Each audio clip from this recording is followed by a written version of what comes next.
Thomas Garnier est maraîcher à Trans-en-Provence. Sur ses terres, il cultive des légumes de saison, une production qu'il vend ensuite sur les marchés. En ce moment, on finit les aubergines, les poivrons qui sont là-bas au fond avec les courgettes et on va attaquer fenouil.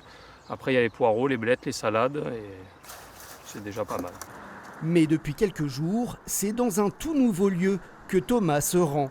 Cette ancienne gare ferroviaire, aujourd'hui devenue une épicerie.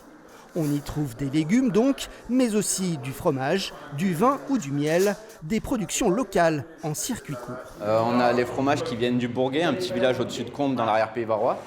Et les vaches viennent du Canet, donc c'est que des produits régionaux.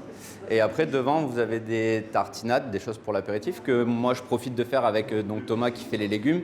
À partir du moment où les légumes arrivent enfin, moi je les retransforme pour leur redonner une deuxième vie. Une deuxième vie aussi pour ce bâtiment historique. 5,70 €, s'il vous plaît, madame. Le comptoir a pris la place des anciens guichets SNCF. Les clients apprécient.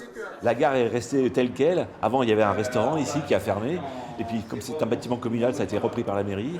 Et du coup, ce projet a pu voir le jour et je trouve que c'est super. Moi, j'aime ce qui est authentique. Donc là, on se retrouve dans un cadre qui a marqué et le passé et le présent. Et je trouve que c'est génial, ça crée un lien. On essaye de faire en sorte que les gens se retrouvent tous autour d'un café ou d'une bière ou d'un verre de vin et qu'ils passent un bon moment.